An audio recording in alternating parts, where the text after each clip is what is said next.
You are replaying the same conversation for the fourth time tonight. You didn't choose to. You just can't put it down. Every line gets rewound and inspected again, like there's a clue buried in there that you somehow missed 3 times already. You glance at your phone just to check, but nothing's changed. So you go back to the start and search again for the exact moment it went wrong, even though some calm, rational corner of your mind already knows nothing went wrong at all. Maybe a friend has called this overthinking, like it's a glitch in how you're built. The truth behind is much stranger than that.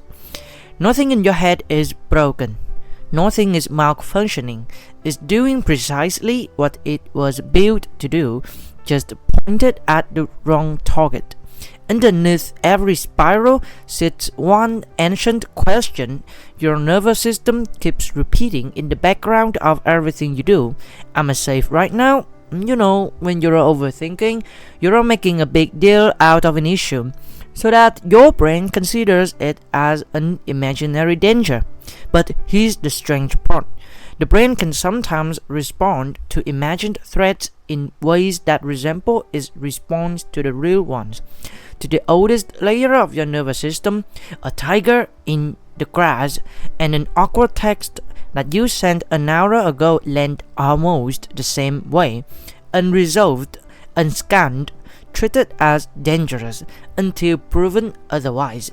So it keeps scanning, it keeps replaying the tape, not to torture you, but to finish a job it never learned how to finish. One explanation comes from neuroscientist Stephen Porges. He proposed a concept called neuroception, an automatic process where your nervous system constantly scans your surroundings for signs of safety or danger, often before you're consciously aware of it. His theory isn't universally accepted in every detail, but it highlights something many neuroscientists agree on. Much of our response to potential threats begins automatically, long before we deliberately decide how to react. So why won't it quit once logically that everything's fine? Why does your body keep guarding a conversation that ended days ago like the wound is still open? Because logic alone isn't the currency your nervous system deals in, evidence is. And so far, you haven't handed over any. That's what the next 4 steps are really for. Less about quieting the thoughts, more about giving your nervous system the kind of proof it's been waiting for in a language it can actually read. Step 1 is simply noticing the loop without trying to bolt from it. Sounds minor, but it isn't. The psychologist Susan Nolan Hoaxma spent her career studying what she termed ruminative response styles, and one of her findings runs against intuition. People who fight hardest to suppress their overthinking usually end up doing more of it, not less. The fight fits the loop, so try the opposite instead. In your head, give it a label. There's the loop again, not, oh, I'm doing this again, which just piles shame on top of the spiral. Just a flat observation, the way you'd notice rain starting outside the window. That naming buys you half a second of distance from the thought, and that half second is where the rest of this becomes possible. So what happens in that half second? Your prefrontal cortex, the part of your brain handling perspective and choice, gets a sliver of a window to come back online. Without it, you're not thinking, you're just looping on autopilot, mistaking repetition for progress. You can feel the difference once you know what to look for. One is effortful and circular, but the other is calm and actually goes somewhere. Think back to the last time you caught yourself mid-spiral and said out loud or in your head that it is again. Notice how the spiral loosened its grip the second you saw it from outside. That's not willpower, that's wiring. You are no longer fused to the thought. You're standing slightly to the side of it, which is the only angle from which a thought can be examined instead of just obeyed. Step 2 starts the moment you stop arguing with the spiral and start handing your body real proof the danger's over. People skip this one constantly because it seems too small to do anything, but it does more than everything else on the list combined. Your nervous system reaches safety through the body first, your thoughts second, a slow exhale, twice the length of the inhale, a jaw you didn't notice was clenched, now unclenched, shoulders dropped an inch from your ears, eyes on something across the room instead of a screen 6 inches from your face. None of that sounds like much of a fix. It is one. Some studies suggest that these small physical cues can pull your body out of a threat state faster than reasoning ever manages to. You can't outthink a state your body hasn't agreed to leave, right? Ever notice how a problem looks smaller after a walk, a shower, or a few slow breaths, even though the actual problem never changed? That's no accident. Is your body finally telling your mind it's safe enough to stop scanning, if only for a moment? Once the body believes it, the thoughts quiet down almost on their own. You don't have to wrestle them into silence, they just run out of fuel. Step 3 feeds your brain facts instead of fiction. Overthinking runs on hypotheticals. What if they're mad? What if that came out wrong? What if this turns into something you can't even name yet? Hypotheticals never run dry, and your brain can manufacture them faster than you could ever shoot them down, which is the whole reason arguing with them is a losing game. So skip the argument. Ask one question instead: what actually happened, not what might happen. Write down if that helps, not your read on it, the bare facts. With every story you've peeled unstopped, stripped away.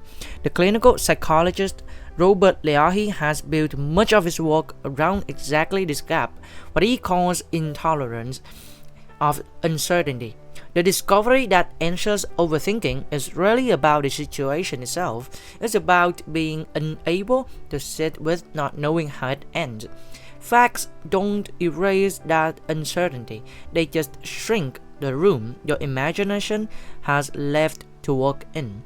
Why does it help more to write down than just turn it over in your head? Working memory only holds so much before thoughts start circling instead of moving forward. Get it out of your skull and onto paper or a screen, and you free up the space your brain was spending just to keep chasing the same loop. You are not erasing the thought, you are giving it somewhere else to sit. Step 4, the one most people never get around to, is building tolerance for the discomfort of not knowing, not solving it, sitting in it. The psychiatrist and habit researcher Justin Brewer treats anxiety and craving as two phases of the same loop, a trigger, a behavior, and a reward that never fully pays off, which is exactly why the loop never runs out of reasons to repeat. Overthinking hands you a counterfeit reward. It feels like progress, like you're doing something, when really you are just feeding the same circuit that asked the question to begin with. Brewer's research points to a different way out. Get curious about the urge to think instead of obeying it on reflex.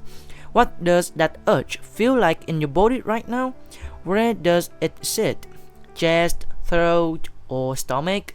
The second you turn toward the sensation instead of the story wrapped around it, the loop loses its grip. A loop needs your full attention to survive, and curiosity splits that attention in two.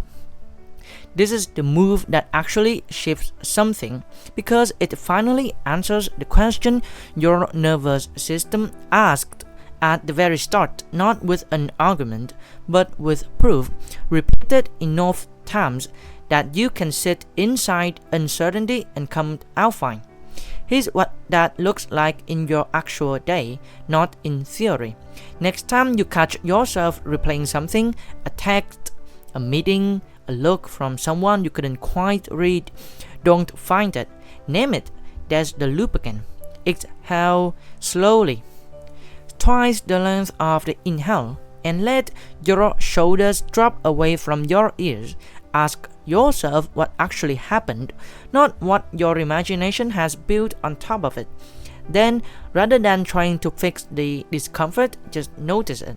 Let it sit there unsolved for 30 seconds, longer than feels comfortable. That's the entire practice. 4 small moves repeated enough times that your nervous system gradually stops treating uncertainty like an emergency. This won't click in one night, it rarely does.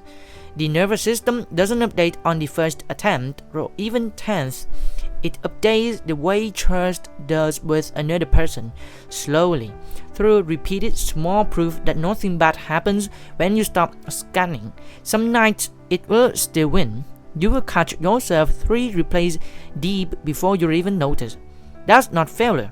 That's just an old system mid-update, still learning a language it spent years refusing to speak. So tonight, when the replay starts up again, the conversation rewinding for what feels like the 4th times, the question circling back with nowhere new to go, you will know something most people never figure out. You are not broken for doing this. You are not weak. And you are not failing at something everyone else finds effortless. You are not even overthinking. Not really. You are just a nervous system that's been trying to feel safe the only way it never learned how. And now, finally, you know how to teach it better.